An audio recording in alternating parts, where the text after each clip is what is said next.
harder the enemy attacks you. Many people have experienced this, and it may not even be that the enemy is attacking you more, but I want you to consider a few things. It may be now that you're getting closer to God, you become more sensitive to what's going on in the spirit realm. That's good. I want you to consider that. A lot of times, even the attacks that take place that are going on and the sensitivity of it all that's taking place, God will allow it at times because you have your greatest potential of spiritual growth while you're under attack. Well, I need to circle back around and give that to somebody. You grow most when you're going through. So actually, when the enemy is attacking you while you're going through, inevitably, he's playing into God's plan.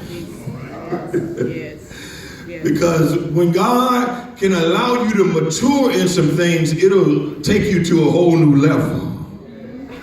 And I begin to look at that, and I begin to see that God will allow these things because it's been said to us that we trials and tribulations come to make us, oh, say it like you believe it. Tell somebody, say, I'm stronger.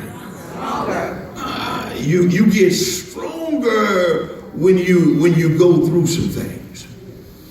And God even began to share with me, he says, I will even allow the enemy to attack sometimes, and you'll go through some things when you get real close to getting free in me. Come on now. Come on. The closer you get to getting free in God, the more agitated the enemy gets. Because the enemy knows that if you ever get free, if you ever get loose, if you ever get off the chain, you'll be a force to be reckoned with. Touch somebody next to you and tell them, I'm about to get off the chain. I'm about to get... Oh, say it like you believe it. Tell them, I'm about to get off the chain. The Bible is clear that we wrestle not against flesh and blood. We don't wrestle against people, but we're battling against spirits. And this is a spiritual battle. Let me tell you, it's a real battle. That's right. That's right. The devil wouldn't want anything more than for us to pretend that he does not exist. But how many know that the devil is real just like God is real? We're in a spiritual battle for our mind, our spiritual battle. And I began this series and the second part beginning today because you cannot win a battle when you don't recognize the enemy you're fighting. So the two things that's happening here, there's recognition and then there's a remedy. If you can recognize it, it'll lead you to a remedy. That's right. A few things real quick. I won't go through these. You'll have to get the DVD or the CD from 3 or 4 weeks ago.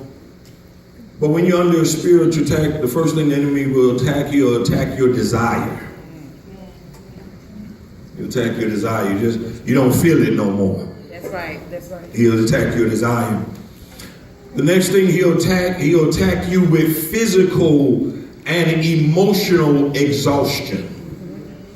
Have you ever been tired of being sick and tired? Come on now. Do you know that there's a tiredness that church can't even fix? Because you can go through and you can be so physically, mentally, and emotionally exhausted. Because the enemy knows that if he can touch your body, if he can make you physically and emotionally tired, that your body is a vehicle for your spirit. And so he'll try to attack your body to wear down your spirit. The third thing I gave you was that he'll give you a lack attack. It's like when everything is falling apart at the same time. Anybody ever been there in here? Yes. Some of you, if you be real truthful, you might be right there right now.